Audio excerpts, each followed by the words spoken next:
Technology is like science. It is powerful, it is innocent.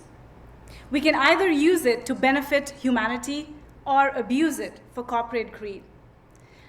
Let's talk about the impact of technology on kids, the good, the bad, and the ugly. Technology, no doubt, is changing childhood. Kids are addicted. On average, 8 to 12-year-olds in the US spend about 4 to 6 hours watching or using screens. Almost 20% of children are considered addicted to computer and video games. Research shows that chemicals triggered by about 30 minutes of play equal to a high. Eventually, it rewires the brain and creates a physiological dependence similar to cocaine addiction. Children are handling screens from as early as 1 to 2 years old. They learn to use touch screens way before they can read or write.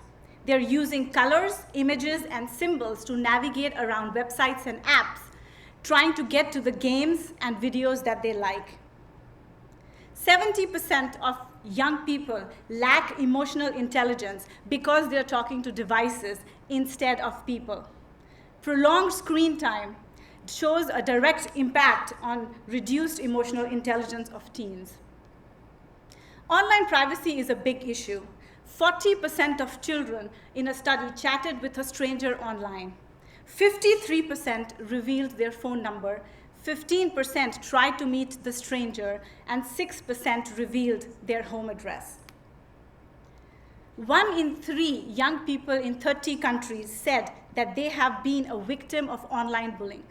Almost 60% of children who go on social media say that they have seen something worrying online or have seen online bullying.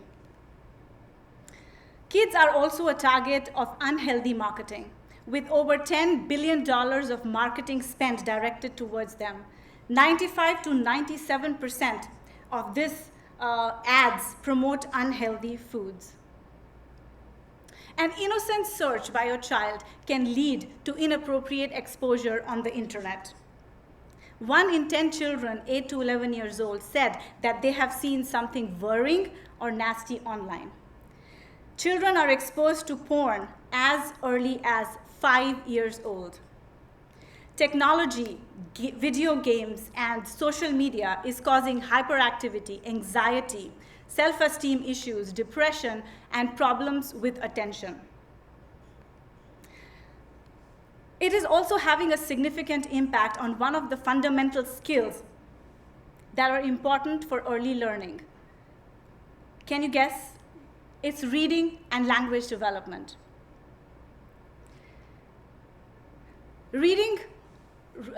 Kids learn languages between 3 to 8 years of their lives.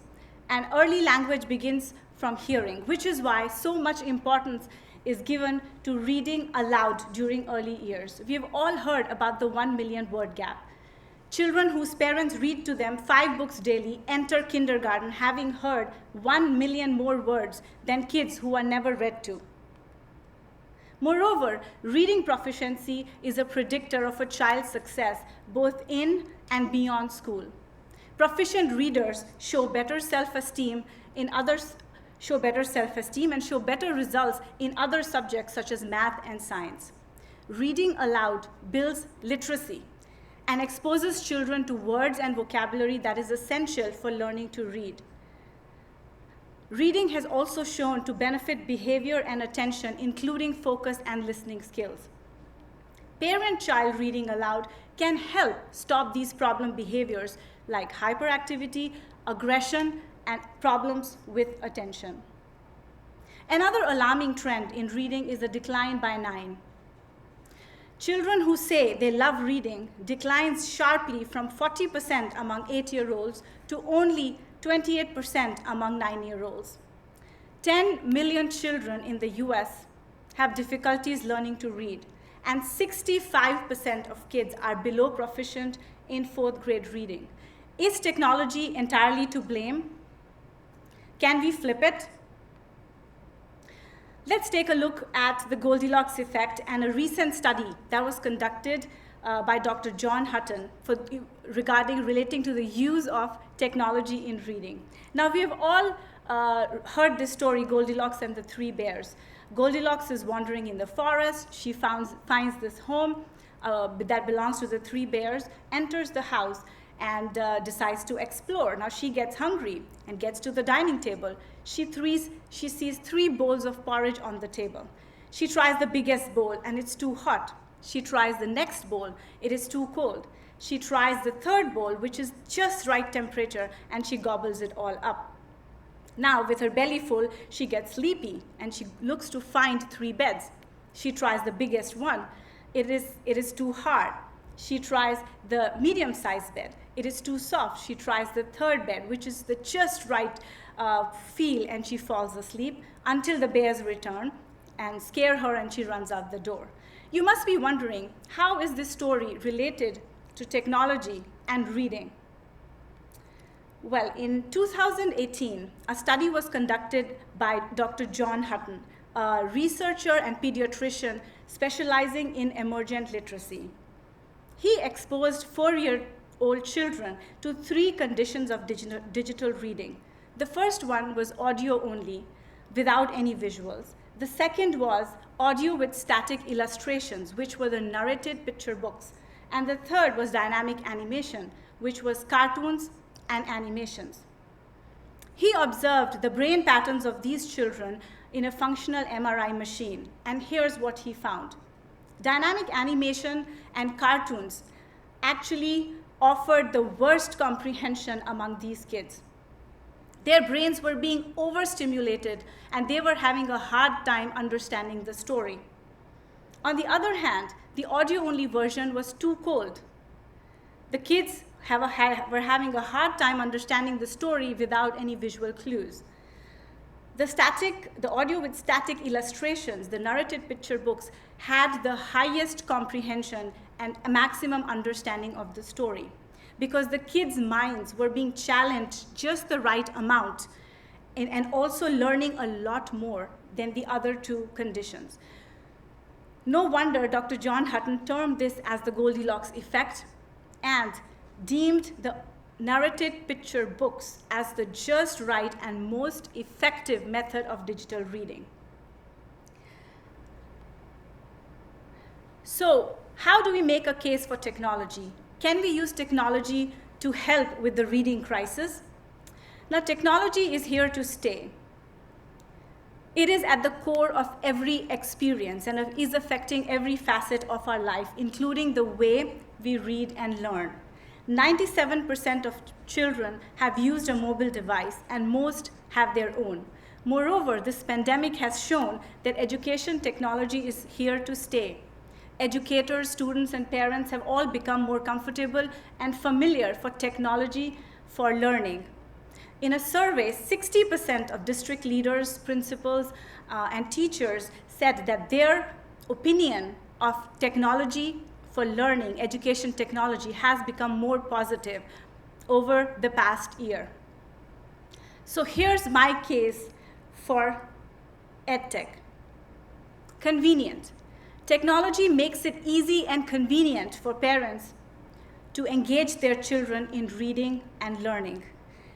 Children are already engaged with tablets and comfortable with tablets.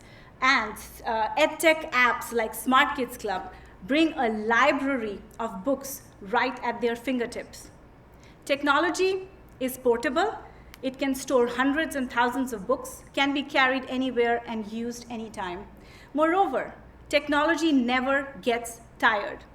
Imagine the plight of an exhausted parent at the end of the day whose child is requesting them to read the same story 10th time in a row.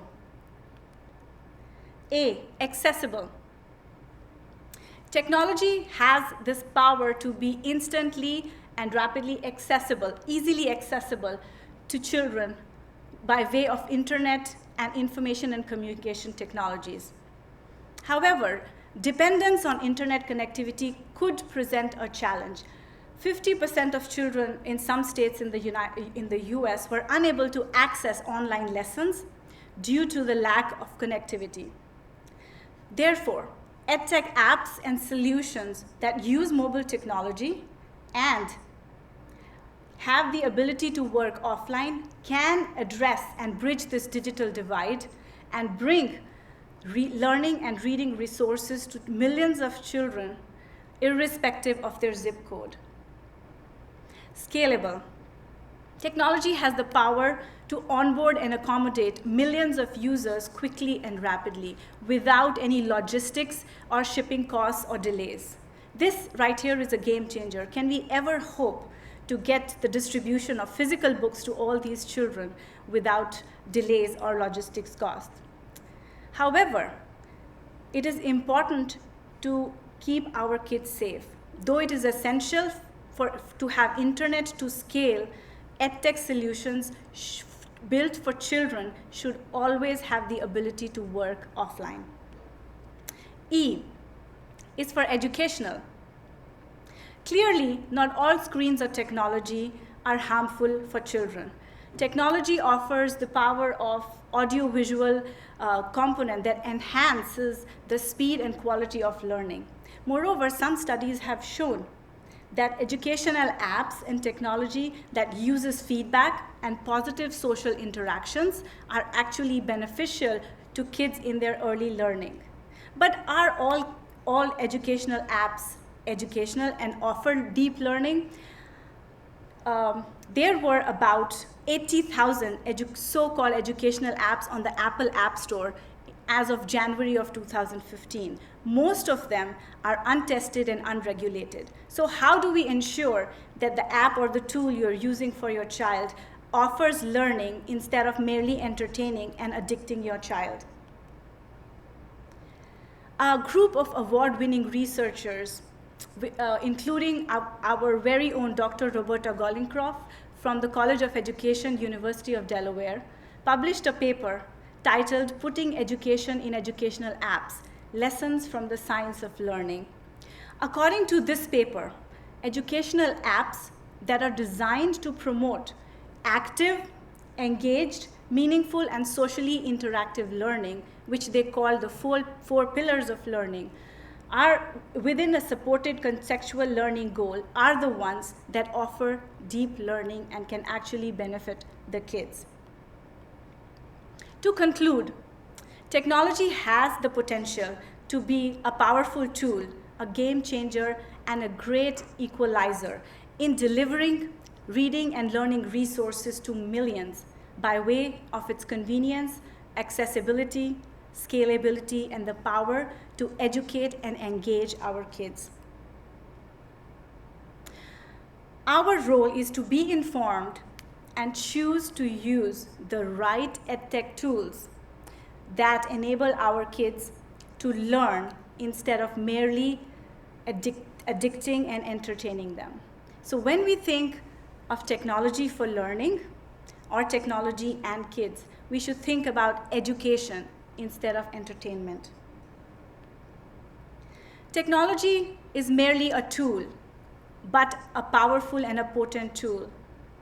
It is in our power and in our hands to flip it and use it to get our kids hooked to reading and learning instead of entertaining and gaming.